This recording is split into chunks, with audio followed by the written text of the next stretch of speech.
शास्त्र में तो जिस भूमिका में जितने आचरण का नियम मर्यादा है वो उतना ही होना चाहिए, वही नेचुरल है, वही सही है, वही धर्म है। और तूने दुनिया को दिखाने के लिए कुछ एक्स्ट्रा कर दिया, समझना मेरी बात, तो उससे ढोंग धतूरा ही बढ़ेगा, धर्म तो बढ़ेगा नहीं। फिर उसमें और 50 विकृतियां खड़ी होगी। जैसे बहुत सरल भाषा में इस बात को हम समझें कि अपने यहाँ शास्त्रों में कहा कि दिगंबर धर्म में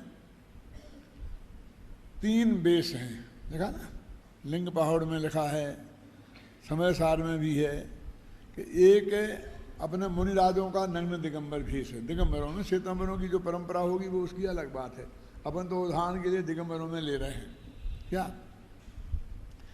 और एक है आरिका का, नारियों में वह श्रेष्ठ, सबसे श्रेष्ठ वो है आरिका का। और तीसरा है उत्कृष्ट श्रावक, माने क्षुल्लक और रईलक, कि अकेली लंगोटी पहने कि लंगोटी के साथ में एक खंड वस्त्र, खंड वस्त्र माने ऐसा चदरा कि आप लेटो तो सिर ढके तो पैर ना ढकें, और पैर ढके तो सिर नहीं ढकें, उससे लंबा नहीं ले सकते। माने वो चदरा आपको सर्दी से बचाने के लिए नहीं है क्या। अधो वस्त्र ऊर्ध्व वस्त्र वो बोलते ना, तो वो आपका ऊर्ध्व वस्त्र उत्तरी है, जैसे अब नंगे अच्छा नहीं लगता ना, तो ऐसे कहने डाल दिया, समझिए ना, इसके लिए है। अब चौथा कोई बेस जैन धर्म में नक्की नहीं है, यानी क्षुल्लक और ऐलक के नीचे सभी प्रकार के वेश धारण कर सकते हैं, माने जो लोक में प्रचलित हैं। और लोक में जो सज्जनों के लिए प्रचलित हैं, सज्जन लोग तो वैसे ही धारण करेंगे ना। अब कोई बुजुर्ग 70-80 वर्ष का हो, सम्मा दृष्टि है कि मिथ्या दृष्टि जाने दो, लेकिन वो बच्चों जैसे कपड़े पहने, क्यों, तो उसे अच्छा लगेगा, समाज अच्छा मानेगा। उसे बुजुर्गों जैसे ही कपड़े पहनना चाहिए ना। मैं ये नहीं कह रहा हूँ कि कोई धोती कुर्ता टोपी लगाना चाहिए, लेकिन अब आज के बुजुर्ग जैसे सब जने पहनते हैं, अपने बेटे बेटियों के उतारन के सूट पैंट पहने रहते हैं बेचारे हैं। वो बहुत संपन्न लोग होंगे तो खुद के ही बनवा लेते होंगे, लेकिन वो भी तो उसी टाइप के तो होंगे कि जिनके वे पैरों में वो जीन का आता है, 25 थेगरे लग रहे हैं, जेबें लग रही हैं, और वो बत्तियाँ लटक रही हैं। ऐसा तो कोई बुजुर्ग नहीं पहन सकता ना, क्यों महावीर जी, अच्छा नहीं लगेगा ना। तो ये तो आपकी उम्र के लिहाज की बात है। टोडामल जी ने लिखा सब लोग अंगरखा पहनते हैं, तुम भी अंगरखा पहनो, कौन सी बात है। अब इसमें से कुछ लोग दूसरों से अलग दिखने के लिए नग्न दिगंबर दशा तो धारण कर नहीं सकते, तो ऐसा कुछ भेष अपनाते हैं कि जो साधारण लोग नहीं पहनते हों, और उससे फिर अपने को महंत मानने लगते हैं क्या। जैसे कि अपने वो लगा लिया, तैमत लगा दिया, चदरा ओढ़ लिया, बस खत्म, और नहीं पहने, सिले सिला मैंने कुर्ता धोती नहीं पहनी। टोडामल जी ने लिखा क्या, टोडामल जी ने लिखा है कि नहीं ये तो इसमें तो ऐसा कुछ शास्त्र में तो ऐसा कहीं है नहीं, फिर तुम ऐसा क्यों करते हो।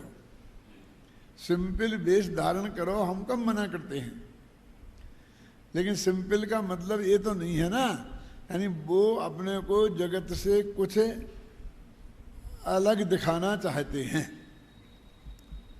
और फिर उनकी भाषा भी ऐसी आएगी। ध्यान से सुनना आप, कभी कभी तुम लोगों को ऐसा करना चाहिए, तुम लोगों को ऐसा करना चाहिए, तुम लोग ऐसा नहीं करोगे तो नरक निगोद में जाओगे, तो तुम्हें तुम की भाषा, माने ये तो सब बिल्कुल उससे पार ही हो गए हैं।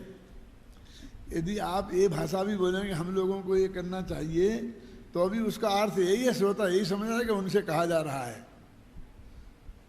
लेकिन एक सभ्यता की भाषा है ना कि भैया यदि हम ऐसा नहीं करेंगे तो हमें नरक निगोद जाना पड़ेगा। बात तो एक ही है, लेकिन ये तो होना चाहिए। वो तुम में एक अहम नहीं दिखता है कि ये हाँ कि हम तो तुमसे कुछ बहुत अलग हो गए हैं,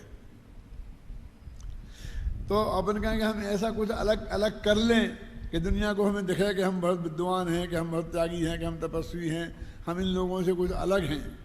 तो टोडामल जी तो कहते हैं कि वो तो मान कसाय के पोषण के लिए है, वो धर्म का बेस है ही नहीं।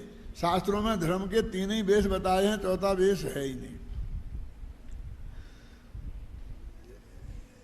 एक बहुत वैसी बात है,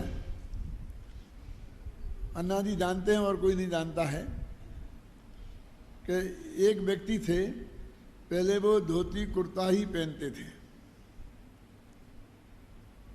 कभी टोपी भी लगाते होंगे, मैंने नहीं देखा लगाएं, सादा खादी के सहज बिल्कुल सिंपल धोती कुर्ता पहनते थे।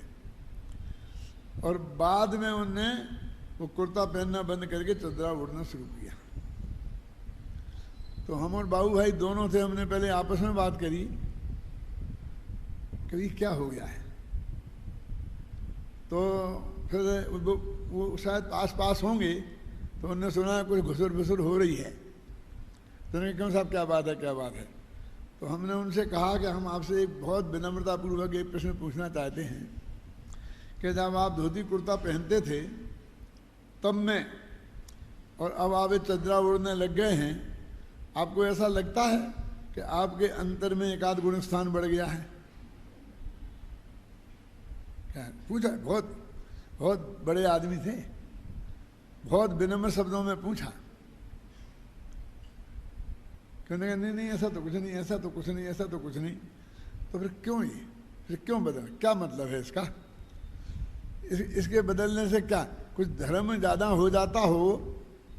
इसमें तो सिर्फ यही है कि बाहर के लोग आपको कुछ ज़्यादा समझने लगें। आपको लगता है कि इस बेस से आपको लोग उतना बड़ा नहीं मानते हैं जितना आप समाज से अपने को बड़ा मनवाना चाहते हो। अरे भाई, तुम ज्ञान विद्वान हो तो ज्ञान से तो अपने को बड़ा मनवाओ ना, ड्रेस से क्यों अपने को बड़ा मनवाना चाहते हो? क्यों? विद्वान का तो ज्ञान से होना चाहिए, साधु का संयम से नाप होना चाहिए। क्यों ये बाहर के बेस से हम नाप करते हैं, इसका क्या मतलब है? जिनवाणी में कोई दूसरे बेस हैं ही नहीं। तो ऐसे जैसे मेरे कहने का मतलब शास्त्रों में जब चौथे गुणस्थान का स्वरूप जैसा ही लिखा है, और पंचम का भी ऐसा ही हो गया ना। कैसा? क्योंकि वो भी, ये भी परस्त्री का त्यागी है, वो भी परस्त्री का त्यागी है। फर्क कितना है देखो, 7 व्यसनों में भी परस्त्री सेवन का त्याग है, ध्यान से सुनना। और फिर अणुव्रतों में भी परस्त्री सेवन का त्याग है क्या नहीं है? अब दोनों में लिखा तो परस्त्री सेवन का ही त्याग है। अब बाहर से क्या अंतर दिखाई देगा? अब अंतर में अकेले, उससे अकेले काया से त्याग है, और इनका वाणी से और मन से भी। लेकिन वो मन से जो शुद्धि की वृद्धि हुई वो बेस में दिखाई नहीं देगी, उसे बाहर के आचरण में कैसे दिखाई देगी बोलिए? तो हम कैसे जगत को मालूम पड़ेगा कि ये कुछ महात्मा हो गया है? तो हम कहते हमें जगत को बताने की जरूरत क्या है कि हम कुछ आगे बढ़ गए हैं? ये धर्म तो आत्मा की चीज थी ना, धर्म तो दर्शन की चीज है, प्रदर्शन की चीज नहीं है। तो इससे जो वो प्रवृत्तियां बनी, बहुत से लोग अब कहते हैं कि साहब तुम गृहस्थों को ऐसा करना चाहिए। क्या? तुम गृहस्थों को ऐसा करना चाहिए। तो मैंने पूछा आप कौन हैं? आप गृहस्थ नहीं हैं? तो चदरा ओढ़ लिया था ना, चदरा ओढ़ लिया था तो वे अपने को कुछ अलग समझने लग गए। गृहस्थ नहीं है। गृहस्थ तो जो घर में रहता है, बाल बच्चे होते हैं, स्त्री होती है, उसे वे गृहस्थ मानते हैं। तब मैं पूछता हूँ धर्म 2 ही प्रकार का है ना, कौन सा? एक मुनि धर्म, एक गृहस्थ धर्म। तो ये ब्रह्मचारी हैं जिनने शादी नहीं की, वे इन दोनों धर्मों में से कौन से धर्म में हैं? गृहस्थ धर्म में है ना, फिर वे गृहस्थ नहीं है, वे भी अपने को नहीं मानते गृहस्थ। तो फिर आप साधु हो? साधु भी नहीं है। तो फिर आप अजैन हो गए, क्योंकि अजैन जैनों में तो 2 ही होते हैं कि गृहस्थ के साधु हैं। बोलो दो ही धर्म है, तीसरा धर्म कोई है बताओ? तो वो कहते हैं कि हम त्यागी हैं। किसी ने नाम रखा त्यागी, किसी ने नाम रखा ब्रह्मचारी, किसी ने कुछ ना कुछ नाम रखते हैं अलग। काय के त्यागी हो? धर्म के त्यागी हो? मैं तो अनादि से हम भी त्यागी हैं, धर्म के तो अनादि काल से सब जीव भी त्यागी है। धर्म के क्षेत्र में तो ये तीसरा कोई बेस है ही नहीं,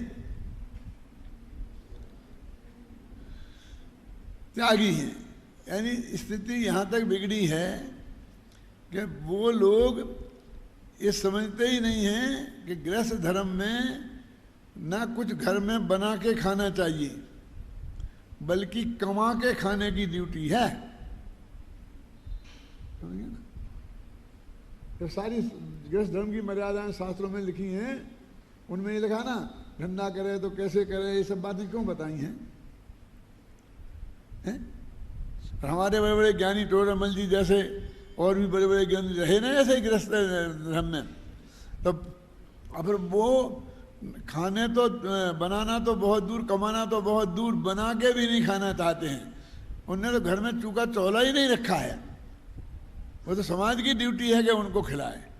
समाज इनको खिलाती है, बहुत अच्छा करती है। इसके लिए समाज की जितनी प्रशंसा की जाए उतनी कम है, क्योंकि जिसने अपना जीवन पूरा धर्म ध्यान के लिए समर्पित कर दिया है, समाज यदि उन्हें इतना निश्चिंत रखती है तो ये समाज की गुण ग्राहकता है और वो बहुत प्रशंसनीय है। लेकिन सवाल उसका है कि जब समाज महीना में एक आध दिन उनकी व्यवस्था नहीं कर पाता है, ऐसा नहीं कि करना नहीं चाहता है, लेकिन अब जो लोग करते हैं उनके घर कोई जबरदस्ती काम आ गया, सूतक आ गया, पातक हो गया, यात्रा पे चले गए, अब दूसरे लोगों को ध्यान ही नहीं रहा, अपने कामों में इतने व्यस्त होते हैं और एक दिन उन्हें नहीं मिल पाए तो समाज में तूफान खड़ा हो जाता है।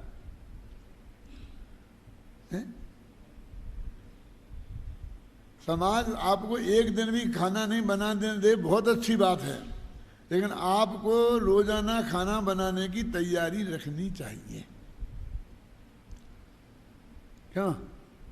क्योंकि वो एक दिन नहीं आना चाहिए हैं जिस दिन आपका एक स्वरूप प्रकट हो जाता है। मेरे कहने का अर्थ है शास्त्र में जो हमारे चौथे गुणस्थान अथवा जो धर्मात्मा साधारण ग्रस्त हैं उनके जो स्वरूप का वर्णन है, उस वर्णन के अनुसार हमारा जीवन हो जाए, सम्मादर्शन और अनुवृत्ति होने पर भी, तो भी बाहर से कुछ फर्क दिखाई नहीं देगा, दिखाई नहीं देना चाहिए, अन्यथा वो प्रदर्शन है। इस बात समझ में आई कि नहीं आई?